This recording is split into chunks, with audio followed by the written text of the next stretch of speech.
selamat datang di Gado-Gado Mavela. Gimana kabar kalian hari ini? Semoga kalian dalam keadaan baik dan sehat-sehat selalu ya, amin. Hari ini saya akan cerita tentang godaan dari suami tetanggaku. Tuh banyak yang senyum-senyum tuh. Mungkin banyak yang ngalamin ya. Mungkin bukan dari suami tetangga tapi dari suami teman atau dari teman yang sudah beristri atau gimana gitu ya kan. Pasti sudah. Biasanya kalau maaf nih lo ya buat para pria ya kan, bukannya menyamakan semua pria. Siapa tahu nih pendengarnya kebetulan ada yang pria enggak. Tapi kebanyakan pria-pria itu entah kenapa kalau lagi melihat ada wanita yang kesusahan, yang butuh bantuan, kebanyakan mereka manfaatin ya untuk niat-niat dan dalam tanda kutip lah gitu ya kan, mengerti kan? Harusnya kan kalau memang mau nolong aja, nggak usah ditambahin embel-embel yang nggak jelas ya kan, gitu. Dan biasanya kalau gitu-gitu tuh yang akhirnya buntut-buntutnya akan jadi ada pelakor, ada pembinor ya kan. Ya mungkin juga kan ada juga asal mula cerita pelakor itu kan dia bukan pelakor, tapi gara-gara dia curhat-curhat dengan suami orang, gak taunya suami orang itu manfaatin dia, ngasih ini itu kan, akhirnya dia terjerat juga ya kan. Ya akhirnya dia pikir sudahlah, daripada repot sekalian aja gue embat suami si tante ini. Nah ya kan, gara-gara apa? Gara-gara asal mulanya si om-om gak jelas yang goda-godainnya kan. Nah ini sama ini ceritanya nih, kayak teman saya nih yang namanya itu Rani nih. Jadi si Rani ini itu kan, dia ceritanya itu Rani ini suaminya itu si Doni itu, Mas Doni itu nggak tahu itu selingkuh gitu loh ya kan. Maksudnya nggak tahu itu, maksud saya tuh nggak tahu kemana gitu loh, kabur kali atau apa sama selingkuhannya. Jadi si Rani ini pusing mikirin suaminya. Terus tetangganya dia, kita sebut aja Om Adi itu kebetulan dia tahu masalahnya si Rani. Taunya itu kan karena kan Rani sering curhat sama Tante Adi, istrinya Om Adi. Nah biasanya kalau Rani curhat, Om Adi ada di situ. Jadi biasalah yang hobi nguping bukan cuma ibu-ibu atau anak kecil, bapak-bapak juga hobi nguping ya kan, curhatan para mama. Jadi buat para mama, mbak-mbak, kalau mau curhat, perhatikan dengan seksama apa ada telinga-telinga lain di situ selain telinga yang kita ajak curhat ya kan. Nanti telinga-telinga itu yang akan berbahaya, maksudnya yang akan menyampaikan gosip lagi ke orang atau yang akan membuat gosip lagi ya kan. Itu sudah, ini contohnya si Rani. Dia kan karena dia sering curhat sama Tante Adi dan saat itu dan sering ada Om Adi di situ, jadi otomatis Om Adi ya tahu banyak lah tentang masalah rumah tangganya Rani dan suaminya si Mas Doni itu ya kan. Nah terus kan jadinya itu si siapa itu namanya, si Rani itu suatu hari kan lagi bersih-bersih halaman gitu, lagi ya motong-motongin rumput dan segalanya gitu ya kan. Terus si itu Om Adi ngeliatin kasihan gitu kan. Jadi ya Om Adi ikut bantuin gitu kan, dia kasihan kan, maka sambil bantuin tuh sambil bicara-bicara kan. Si Rani sih seneng aja ada yang bantuin kan, karena kan sebenarnya tugas bersihin halaman, motong-motong rumput itu kan bukan tugasnya perempuan, itu kan tugasnya laki-laki ya kan. Makanya Om Adi bilang, sini aku bantuin sudah Ran. Dia bilang ya udah. Rani sih ya udah, gak usah Om, pertama katanya Rani. Enggak apa-apa, sini Om bantuin nih, kebetulan itu apa, Om juga belum mandi, bilangnya Om Adi. Jadi sekalian aja nanti habis dari sini Om mau mandi juga, bilangnya sini mana gunting rumputnya, sini Om kerjain, bilangnya ya. Sekalian olahraga katanya Om Adi. Ya udah ya kan. Terus Rani kasih itu gunting rumput kan, sambil gunting kan sambil bicara. Terus si itu apa, Om Adi nanya, gimana itu si suamimu tuh, si Doni itu, sudah ada beritanya, sudah ada kabarnya? Belum ada Om, katanya Rani. Belum ada. Terus dia ada ngasih kamu uang atau ada apa gitu? Ya nggak ada loh Om, kalau nggak ada kabarnya, nggak ada kabar dari orangnya, boro-boro uangnya Om. Ya ampun, tega sekali ya suamimu itu, bilangnya Om Adi. Ya begitu deh Om, padahal dia tahu nih di rumah anak-anaknya masih kecil-kecil, masih butuh banyak biaya, butuh makan, butuh minum, butuh sekolah kan, butuh semuanya itu loh. Tapi dia cuek-cuek aja. Ya maklum lah Om, lagi sibuk sama cem-ceman barunya, jadinya mana ingat lagi sama orang rumah gitu kan. Kasihan sekali nasibmu ya Rani, masih muda sudah diselingkuhin sama suamimu. Iya Om, bilangnya. Terus ngobrol-ngobrol, tiba-tiba itu apa, Om Adi itu berhenti motong rumput gitu loh. Terus dia bicara sambil natap si Rani gitu, dia bilang, Om ingin menolong kamu sebenarnya, kata Om Adi gitu kan. Rani kaget, terkejut dia gitu kan, soalnya dia lihat raut-raut wajahnya si Om itu waktu ngomong itu agak-agak gimana gitu. Ya nggak tahu sih ya, entah itu feelingnya Rani atau Raninya terlalu berlebihan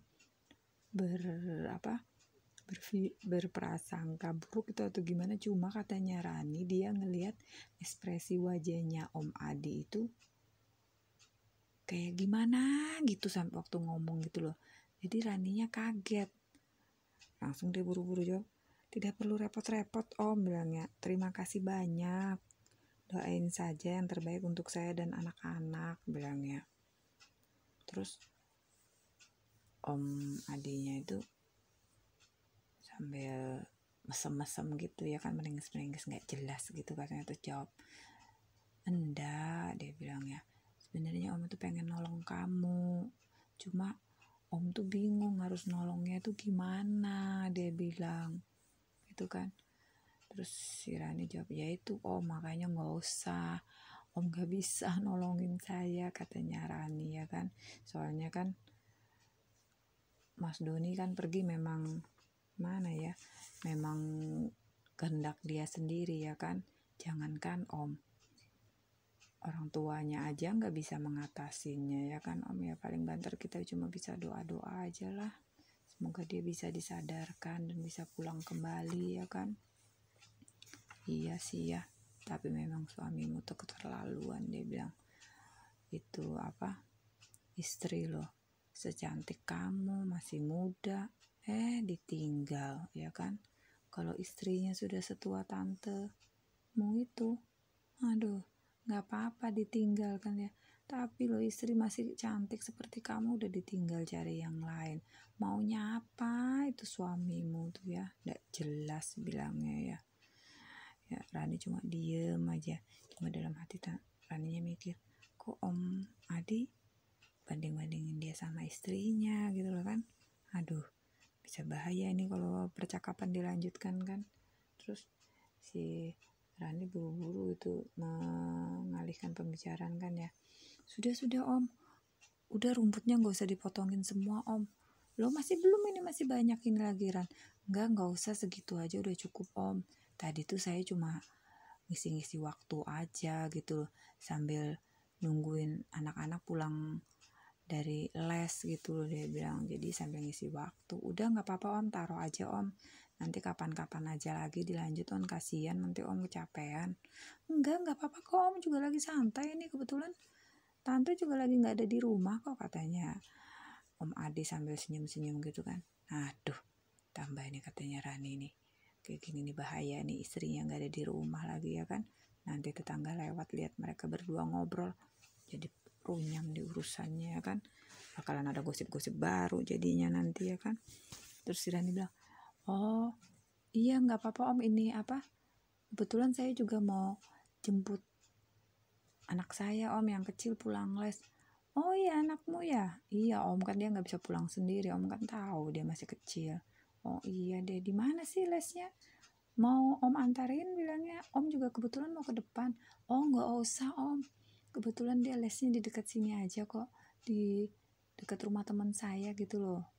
Dia sebelum apa, dia kan lesnya barengan anak teman saya, jadi nanti dia pulangnya bareng ke rumah teman saya, makanya saya sekalian ke situ nanti mau mampir, ada yang perlu dibicarain juga sama teman saya Om. Oh gitu ya, ya kalau mau sini nggak apa-apa Om antarin, Om tungguin juga nggak apa-apa kok, katanya Om adanya. Nggak usah kok Om, bilangnya. Makasih ya Om ya, makasih bilangnya ya. Ya udah, nanti kalau ada apa-apa ya Ran ya, hubungin Om aja, minta tolong sama Om nggak apa-apa bilangnya ya. Jangan nyari tante terus, sekali-sekali Om yang dicari. Om siap membantu apapun itu ya Ran ya, ingat. Iya Om. Si Rani cuma ngangguk sampai buru-buru beresin semua gunting-gunting dan itu peralatan tadi buat gunting-gunting rumput ya kan. Aduh, dalam hati si Rani bilang mati sudah ini kayaknya Om Adi ini mulai punya sinyal-sinyal nggak jelas ini ya kan. Untung aja cepat-cepat ditolak sudah sama si Rani kan, kalau nggak ini bahaya ini ya kan. Makanya ini buat mbak-mbak, ibu-ibu yang lainnya kan, kalau memang dalam ngalamin kasusnya seperti si Rani, maksudnya tiba-tiba ada suaminya siapa kek, atau temen kita kek yang udah menikah gitu kan, pengen nolong kita atau apa, biarpun kita lagi dalam keadaan susahnya gimana pun, butuh teman bicara, butuh tempat curhat, tapi usahakan jangan curhat sama pasangan orang ya kan, soalnya kita pun harus menjaga perasaan pasangan mereka. Betul? Karena coba saja bayangin, kalau seandainya posisinya kalian itu yang menjadi Tante Adi, terus suami kalian Om Adi diajak curhat oleh si Rani, gimana perasaan kalian? Pasti kalian akan jengkel kan? Makanya itu, jadi jangan melakukan hal yang akan membuat kalian sendiri jengkel, sakit hati, dan gimana pun ke orang lain. Makanya, dan dengan menghentikan hal-hal seperti itu berarti menyelamatkan diri kita sendiri dan juga rumah tangga orang lain. Karena banyak loh kejadian-kejadian yang seperti itu. Maksudnya gimana? Ya banyak teman-teman saya cerita. Jadi dari asal muasal cuma dari curhat-curhatan kecil-kecilan berlanjut ke WA-WA-an. Habis itu curhat-curhatan yang panjang lebar. Akhirnya apa? Ketemuan di luar jam kantor, ketemuan di luar komplek rumah, ketemuan di kafe, ketemuan di restoran, dan buntut-buntutnya bisa mampir ke hotel. Amit-amit jabang bayi kan? Nah itulah. Yang satu merasa butuh perhatian, yang satu merasa bisa memberikan perhatian, jadi klop kan. Nah itu sudah. Makanya jangan sampai terjadi seperti itu ya. Cuma untuk saling mengingatkan saja, maaf kalau ada yang merasa tersinggung, sakit hati atau gimana pun dengan cerita saya ini. Soalnya ini cuma sekedar cerita aja, cuma untuk pengingat aja buat kita semua. Bukannya saya itu sok suci, sok baik atau apapun, enggak. Saya cuma mengingatkan, kebetulan ini kan teman saya si Rani yang ngalaminnya sendiri. Dia cerita ke saya gitu loh. Makanya saya bilang, hebat kamu Ran, bisa nolak langsung, saya bilang ya. Biasanya orang-orang kebanyakan terjerat gitu loh. Si Rani ngomong, iya sih katanya Rani, pertama dia tuh nganggap Om Adi itu seperti omnya sendiri, karena kan udah tua-tua, udah tua banget maksudnya gitu loh. Makanya dia tuh nganggap Om Adi sama Tante Adi itu seperti tante dan omnya sendiri. Makanya dia kalau kesana tuh biasa aja dia curhat-curhat sambil nangis apa gitu kan. Ya karena butuh teman bicara kan, dia nggak mungkin curhat sama tetangga-tetangga yang lain yang nggak jelas ya kan. Yang ada nanti bakalan jadi bahan gosip ya kan. Nggak taunya rupanya mungkin Om Adi punya maksud tertentu kan di balik itu kan. Soalnya apa? Ya setelah yang kejadian itu, katanya si Rani, Om Adi beberapa kali tuh sosok nawarin bantuan apa gitu. Tapi ya itu, dia lakukan hal itu apa? Secara sembunyi-sembunyi. Maksudnya sembunyi-sembunyi apa? Ya di saat istrinya nggak ada di rumah. Kalau ada istrinya atau di depan istrinya, Om Adi tuh cuek bebek. Sosok ya nggak peduli gitu sama si Rani gitu ya kan.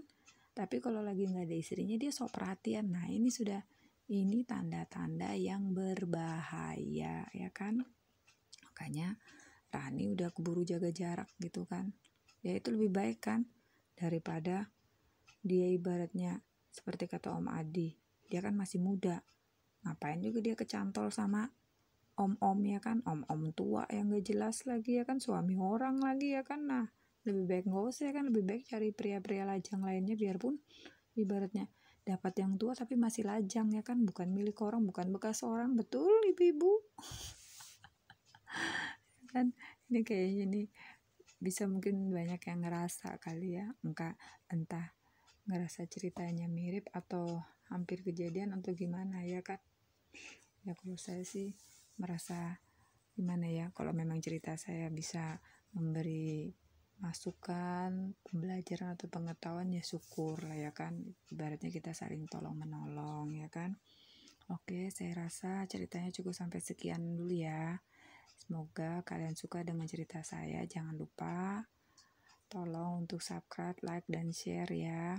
Karena bantuan kalian untuk subscribe sangat berarti sekali bagi saya ya. Juga bagi kelangsungan channel Gado-Gado Mavela. Terima kasih banyak. Semoga kalian sehat-sehat selalu. Bye-bye.